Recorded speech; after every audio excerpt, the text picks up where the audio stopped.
Hello there, and coming to you live from Cotuit Center for the Arts, it's me, Jason Mellon. Welcome to Purple Figs. I'm joined as always by my co host, I'm going to be Kimmy B today, Jason, because I have a show coming up next week in which I will need to be Kimmy B, the MC. So, the one and only Kimmy B, the MC in the house. I cannot wait to see what you're dropping today, Kim.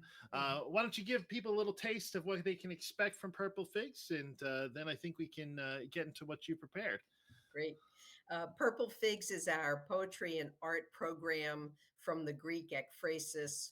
We take a beautiful piece of art that's in one of our exhibits, we respond to it with a work of poetry. So, we keep that collaboration and that art response going, and then we share it with you. Hopefully, you are jumping in the loop with us, and then maybe you'll get inspired to come and at least look at these beautiful exhibits, if not, maybe create some art of your own. Yeah, I think this exhibit is really, hit the both of us, Kim. I know we've actually both written poems, based off of work. It's a photography series by the photographer Rebecca Skinner. It's a really incredible series based on abandoned places. I think is probably the most complete way to say it. Yes. Um, it's absolutely gorgeous, and I am so excited to share what you've written with anyone. So if you're all set, love for you to Yeah. share. Yeah. Great. I'll just explain the term that's in the title and later in the poem. So I call this the art of crettatura, which is the Italian for the sort of crackliture, cracking that happens in a work of art when as it ages.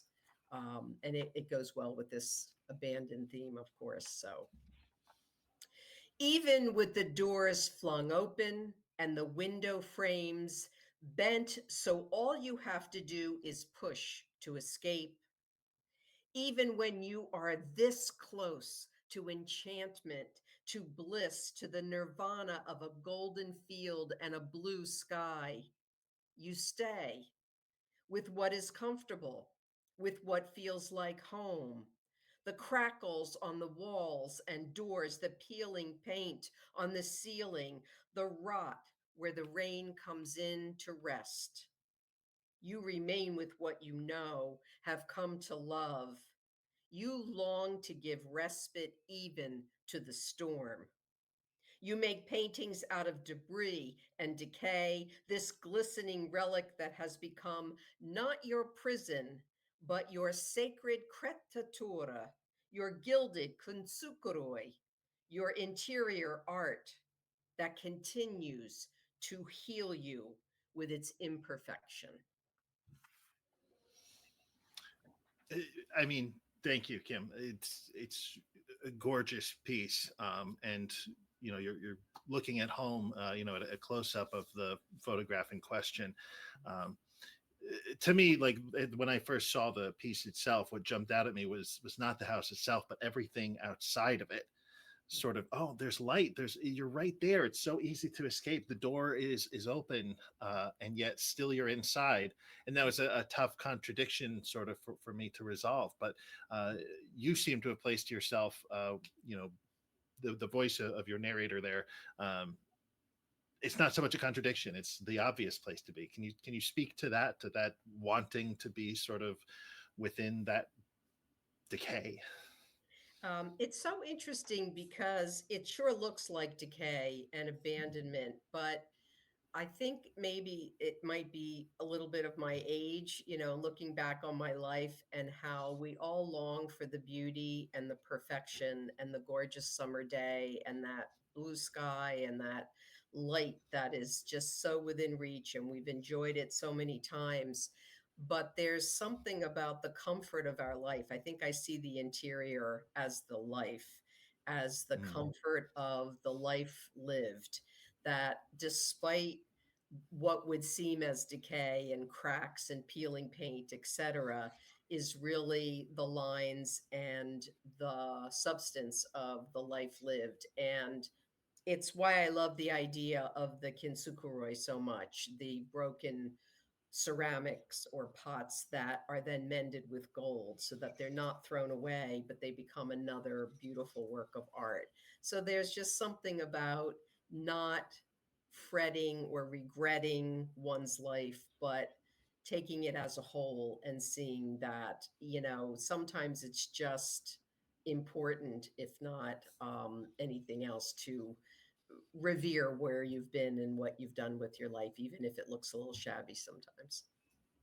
Yeah, I think you mentioned the Kintsukuroi on another Purple Figs. Actually, we did. Yeah. So, Mhm. um, I can't help but see it now in the cracks wherever I go. There's this great sense, and I've said this before. I come one way to a piece here in the gallery, and then your poem brings me a new way to examine it and sit with it.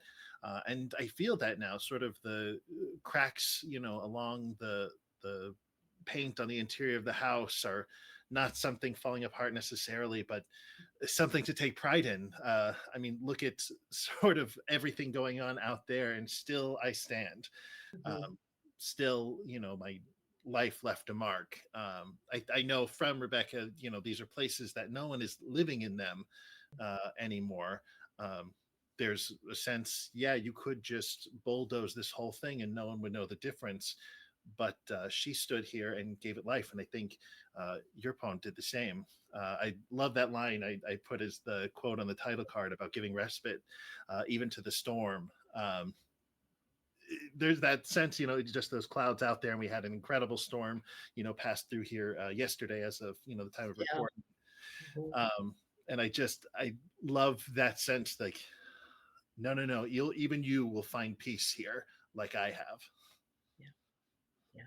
Uh, Yeah, there's something about that, honoring what is not perfect. I have a real thing about how culturally, socially, we have come to expect that the only life worth living is if you're the award winner, if you're the movie star who's at the top of the A list, if you are the top winning basketball coach, and that's not most people. Most people have a life of wrinkles and sadness and incredible joy, and there's so much to it. So there's something about just reminding ourselves that life is lived in the everyday and in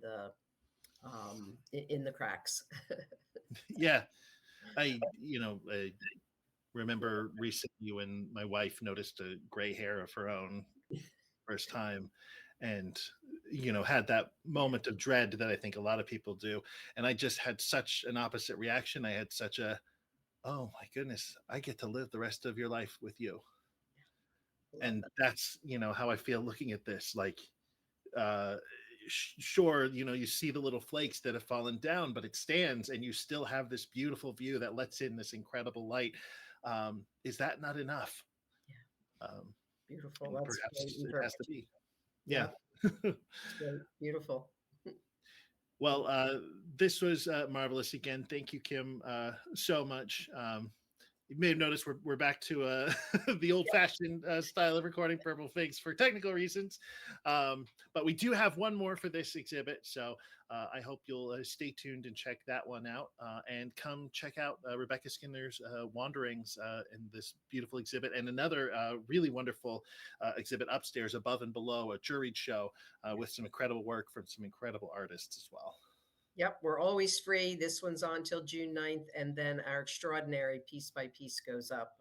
Everyone loves that, and we can't wait for the reveal on that. Yes, and you're going to be hearing from us about Purple Figs, about that piece by piece. So stay tuned for that too. We've got some incredible art coming up here in the gallery. Check the description to find out more about it. And I think that is going to do it for us today. So thank you as ever, Kimmy B, and thank you all for coming as well.